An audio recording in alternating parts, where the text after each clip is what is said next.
Hey guys, this is Sayed Nail, and this is OOP progress report number 3 for my group. So let me start off with my spreadsheet. So actually, I don't need the bottom right platform, but other than that, everything's needed. The top left one is my wormhole, which obviously will be changed. This is the spike, that's the mine, and this is the rope, and that's the TNT. Anyways, let me show you. Let me actually get to the code and show you everything. So as you can see, I've worked a lot on the code itself. I've added collision detection for everything. Most of the stuff is doing what it's supposed to be doing. So I've sped up the tank a lot. This is just for the purpose of the video. It's not supposed to be this fast. As you can see, as soon as it touches the platform, it bounces right back up like it's supposed to. So this is our fly tank. The sprites will be different for the tank. I have actually use some generic sprites for the tank. The tank sprites are with Habab. Anyways, so I'm gonna show you what it does. So as soon as I touch a black hole, whether it's a bullet or a tank, it's supposed to take me to the next tank, the enemy tank, right? And as you can see, as soon as I touch it, it takes me right above the enemy tank like it's supposed to. Let me touch the rope for you guys.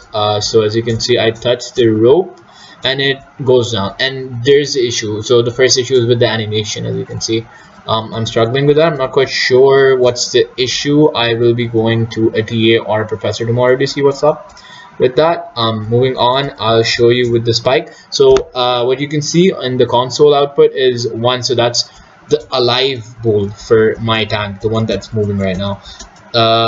So as soon as I touch the spike, it's supposed to kill my tank, and as you can see, as soon as I touched it, it became 0. So that's all for now. There's a lot of functionality that is, so the only thing that's kind of left is the animation, which will be done soon enough, inshallah. See you guys. That's all.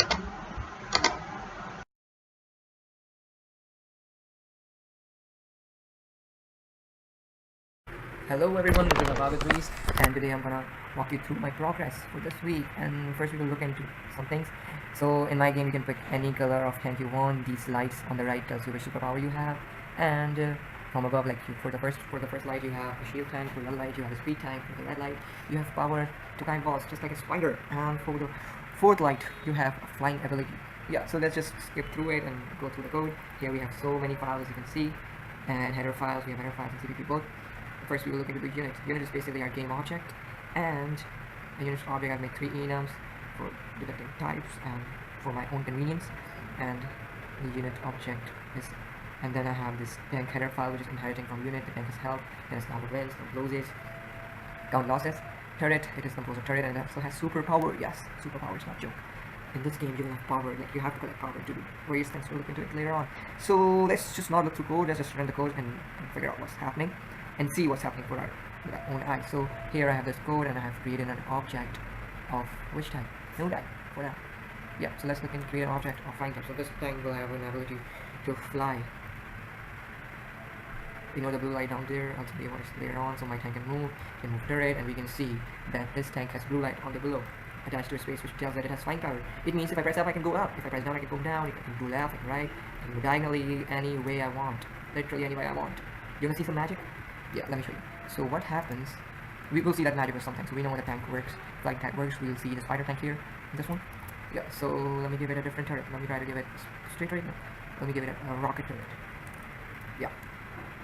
So, and wait for it. Turn this off. Now, if I try to run my code, something good will happen. It's artificial gravity. I created gravity. I just created gravity on the computer, and see the turret is moving. The tank is moving. So what spider tank does? It climbs the wall. Oh my god! It detects the obstacle. Oh my god! I can go up. See! I can go up. I can come down. But guess what happens when I start? Like when I'm not in contact with this wall. So I'll press right button. I'm not in contact. Oh, I'm falling, and I fall till I find the game object, which is transparent, and you cannot see it. And when I pass through this platform, I'll start falling, but I cannot go up and down because I don't have that power. I don't have flying tank, and I die just like this. So we just saw our beautiful tank, flying tank, and spider tank. Let's look into something really cool. It's my favorite one because I think that in this game, if you have this one, you have a great advantage. And it is speed tank. It means it must have yellow light. We need that. Yeah, it does. See how quickly it moves. Yeah, see. It even detects the wall. It's not moving. Oh my god. Moving turret. And I have different type of turrets. Oh, and what if I? Oh my god, I fell through. Oh my god, I'm dead. Oh, I'm dead. I want to see you another turret. I want to show you. Oh, sorry. I want to show you another turret. turret, no, turret. Yeah. So if I give it a multi-turret, which will break my bullets into multiple bullets in the midair. Oh my god, see how cool it is, see? And when I pass through that pump, I die. Yeah, so that's what I've done this week, most of it, and it took me a lot of time, believe me. And that's it for today.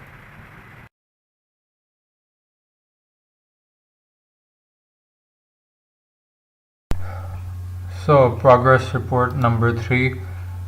From the last time where I was able to move the projectile in sort of a very weird looking arc, it was more like a corner of a square. I figured out how to make it move in a more natural looking way. Unfortunately, I have come across this weird error which doesn't really give any context. ID return 1 exit status. Because of this, I'm unable to render it currently. I'm working on this at the moment, and I am making progress in this. Apparently, there is something wrong with my overloaded constructor, because after I put this in my main, it starts giving this error. But to make it go in a parabolic path, basically, all I had to do was use the projectile motion equation S is equal to ut plus half at square. It was fairly simple. Basically, this states that as time passes, the projectile will start off going in a curve upwards, but then as time increases, it goes downwards. So this is what I've done so far.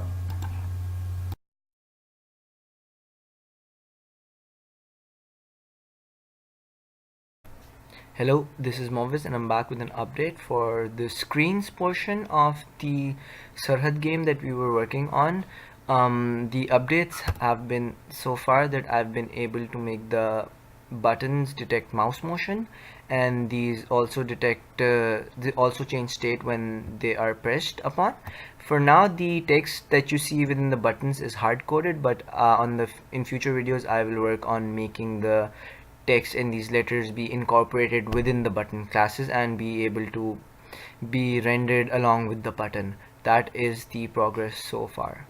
Thank you.